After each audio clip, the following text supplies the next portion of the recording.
So my name is Patrick Pease from ARUP here in Dublin. I'm going to talk to you about how we're using kind of the BIM approach and flowing data back and forth to do the HVAC design. So here's the image Sean showed earlier. That's kind of where the model was back at tender almost a year ago now. So briefly, I'm just going to go through the challenge. Obviously, it's a huge project. The scale of it makes it very difficult. Our approach, the input data, the data processing we've done, the modeling with the data. This is kind of the key point. How do we use the data to impact the model? And then, of course, the deliverables, so drawings, the model itself. What can we actually use in the long run? So the challenge really is to provide complete design information for over 5,000 individual spaces. This includes the cooling loads, the heating loads, the airflows, the water flows, all this kind of information we need to generate 5,000 times. We also need to translate this data from various tools we would be using, whether it's Excel or IES or some kind of software package, into the BIM elements themselves. And then we need to size everything. So ductwork sizing and pipework sizing, this is from the furthest AHU to its final air terminal, and from the furthest radiant panel to the pump, all the way down in the basement. And of course, we want to use all of this data for quality assurance. So our approach is to basically utilize the data. We have a lot of data available, let's use it. So first of all, we grab all the geometry information from the architectural BIM. This allows us to generate information such as air change rates, heat losses, that kind of thing. All the spaces are assigned a type. There's 7,000 types individually, 700. We refine that down to about 150 for a basis of design. That defines what the temperatures are required in the room, that kind of information.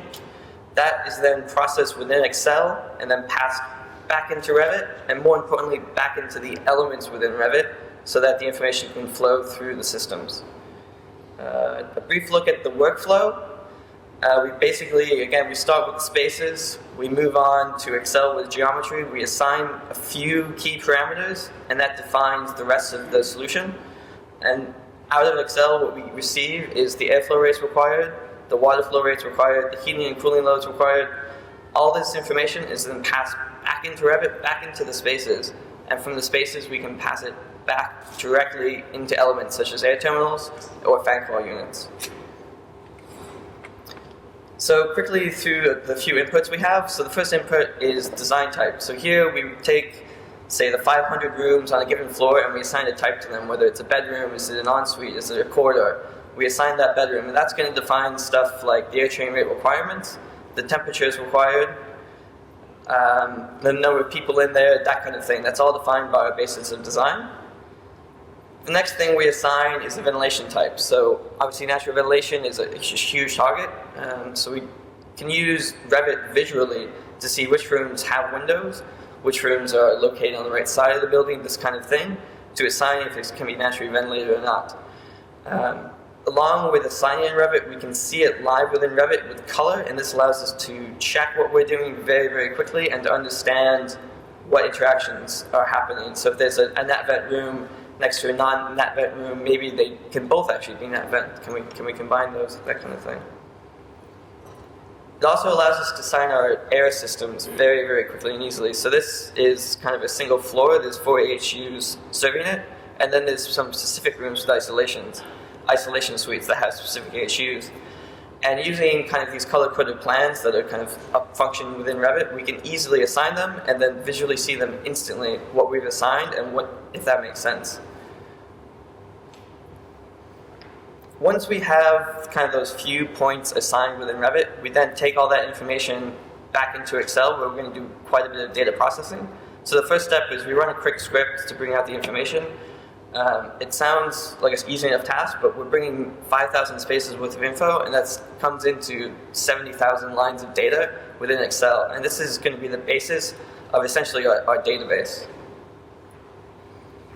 Now what that database is, it's our design file, and what that's doing is all the calculations. And once it's done, it's calculated all the airflow rates, all the water flow rates, right down to if the fan coil unit, what size fan coil unit is it, what type, how much airflow is it doing, and how much water flow is it doing.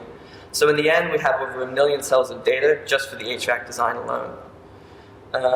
Within the design file itself, there's extensive checking built right in. So all your rules of thumbs will pop up instantly so you can see what it's calculated. Does that make sense based on what I think it should be? Any errors as well will pop up red, that kind of thing. Everything's in there so we can kind of quality control it as we go. And again, the data then is then passed back into Revit using Dynamo. So again, it's a script that's pulling all the information from Excel direct into the spaces. And what that allows us to do is essentially model with the information direct in the model itself. So this is an example of a SpaceTime we're using for the HVAC modeling. So all of the designers and modelers and engineers, when they're looking in the model, have this information for every single space readily available to them. So they know instantly if the room's getting a fan coil unit. They know instantly the ceiling height in the room. They know what AHU system is connected to. All this information is ready for them so they can easily design and move quickly. There's no more switching between documents. There's no mock-ups, any of that. That's cut out all but completely to allow the optimum kind of speed of design. Also note, so the airflows and the water flows, they're noted here for information for the modelers, but this information is actually going to be linked directly to the elements after the modeling is done. With scripts, again, that will just link it directly. We also have kind of several checking views. So quality is pretty much the name of the game on a project of this scale. We have to get it right the first time.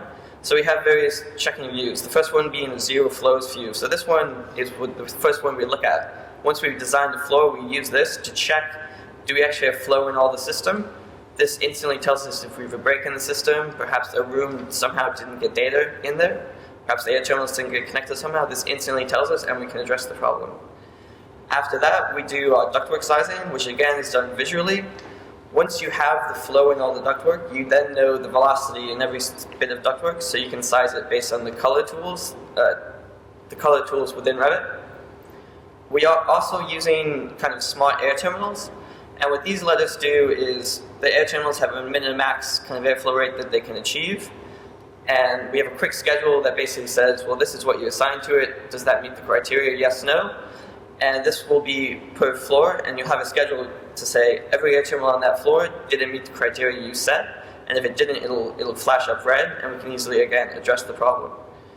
And then once that's done, we get kind of our sheet views that show the full design, all the ductwork sized correctly, every air terminal tagged with airflows, all the fan coils tagged with airflows and water flows, etc. An example of some of the scripting. We're using Dynamo for the scripting. All these tools were kind of built in-house with the ARUP MEP team. The big factor ones, we have one that takes data from architectural rooms and brings that into our spaces. So this can be department type or ceiling height or clinical classification. Anything that the architect is putting into their model, we can then take into our spaces model. So that's very important. That's the integration between the two teams, really. We also have scripting that allows us to place elements on top of the architectural elements. So Sean showed those pictures of the cheat sheets, and those show kind of locations of outlets, locations of light switches, all that kind of thing. We can actually take that information that Sean and BDP are producing and use that to directly place our families to produce our model, which is very, very powerful. Then the bottom two scripts there, those are assigning the flows to the various elements that we have in our model. So the one on the left, your right, no, your left, is assigning airflows. So that's finding all the return air terminals on a given floor and assigning a flow rate. The next one is finding every single fan coil on a given flow and assigning the LTHW flow and the chilled water flow. And again, these are very powerful tools, and the idea is to avoid human error. So there's no more typing really required. No one's typing in 50 liters per second.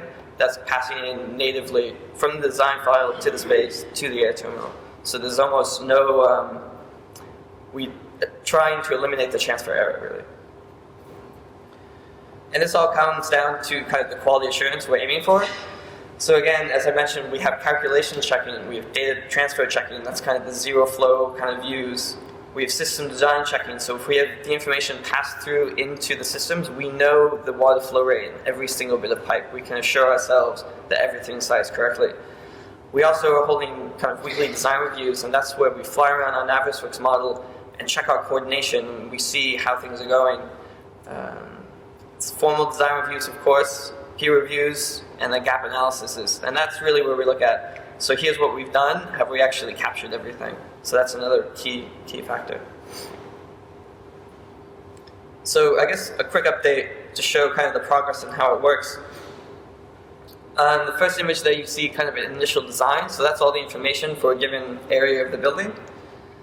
Once we have that, we go through and design it all. So there you see a fully connected system with all of the airflow down to the last piece of ductwork.